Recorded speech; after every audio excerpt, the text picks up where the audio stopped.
घरेलू चीज़ जौन रउआ एकदम किचन में बा ओकरा से भी आपन एसिडिटी के ख़त्म कइल जा सकेला।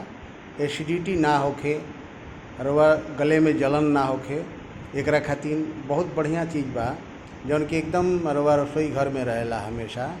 ओकरा के प्रयोग करी, ओकरा बारे में हम रउआ सबके चर्चा करब। आ संगे संगे अइसन बा कि तनी ओकरा में ध्यान देवे के पड़ी कि बहुत तीखा चीज़, लाल मिर्ची, बहुत गरम मसाला, ये सब तनी प्रयोग कम करे के पड़ी। बहुत तलल चीज़ जौन कि तेल में बहुत ज़्यादा तल देहल जाता, यानी तेल उल के बहुत मात्रा तनी बा, कम मात्रा के प्रयोग करे के चाही। जितना कम हो की मात्रा उतना सही रही प्रयोग करे के बा सबके। तो एसिडिटी खातिर के बहुत बढ़िया चीज़ बा कि एसिड बने में रोकेला, एसिड ना बने दी और जौन भोजन बा ओकरा के बढ़िया से पचा दी। अभी ऐसा चीज़ बा जौना कि हम जौन कि रसोई घर में बा ओकरा बारे में हम बताओ तनी। एकदम एकरा के रउआ सब बना सकतनी, बहुत सुविधा से मिल सकेला। घरे में रहेला, सबका घर में रसोई बा, खाना बनता तो अपना किचन में जाई, निश्चित रूप से ये चीज़ मिल जाई। ऐसे बाज़ार से भी खरीद के बनावल जा सकेला।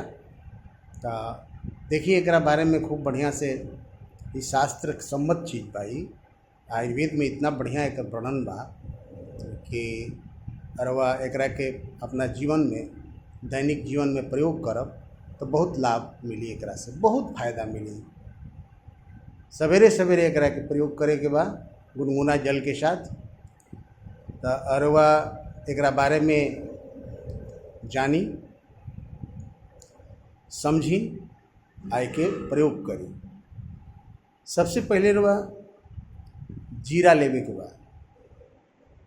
जीरा अगर स्याह जीरा मिले तो और बढ़िया बा, नहीं जौन है सामान्य रूप से घर में जीरा के प्रयोग कइल जाता, इहो रही तो कोनो बात नहीं कि ये भी बढ़िया, बहुत बढ़िया जीरा है। तो जीरा के प्रयोग करी। जीरा ले ली, अजवाइन ले ली, सौंफ ले ली। जीरा, जवाइन और सौंफ, तीन गो चीज़ याद रही। ये तीनों चीज़ के रउआ लेके खूब बढ़िया से साफ़ सुथरा क के एकरा के भूंजे के नहीं के, एकदम ऐसे ही एकरा के तनी सुखवा के धूप में सूख जाई तो बहुत अच्छा एकर चूर्ण बनी। धूप में सुखा के तीनों के खूब अच्छा से चूर्ण बना ली।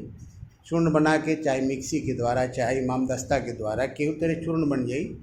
तो चूर्ण बना के खूब बढ़िया साफ एगो शीशा के जार में एकरा के राखी।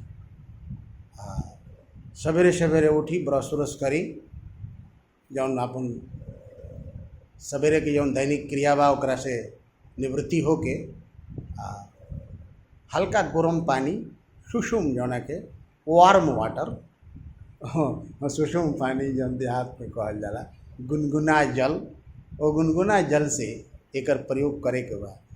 6 ग्राम की मात्रा, 6 ग्राम की मात्रा माने बड़ा चाय के चम्मच जौन होला ओकरा से, बड़ा चाय के चम्मच से 1 चम्मच लेके मुँह में डाल ली, ओकरा के गुलगुल गुलगुल करके धीरे धीरे धीरे धीरे पी जाई। आ ना ही ओमे दिक्कत होता तो ओकरा के गिलास में पानी जौन बा ओकरा में गर्म पानी में ओकरा के घोल दी, घोल बना के आराम से धीरे धीरे धीरे धीरे पी जाई। तो ये 3 गो चीज़ याद रखी, जीरा, जवाइन और सौंफ। अब रह गई लेकर मात्रा के बाद।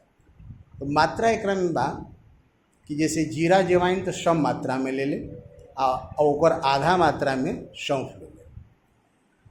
एकरा के अगर शुगर ना होके जकरा तो मिश्री मिला सकेला एकरा में। शुगर की मात्रा अगर होके तो मिश्री छोड़ देवे के बा, मिश्री नहीं मिलावे के। निश्चित रूप से रउआ के एसिडिटी से राहत मिली। अम्लपित्त जौना के कहल जाला, ये अम्लपित्त ना होई। अगर होइबो करत होई, खट्टी डकार आवत होई तो धीरे धीरे धीरे धीरे कुछ दिन सेवन कैला के बाद ये समाप्त हो जाए।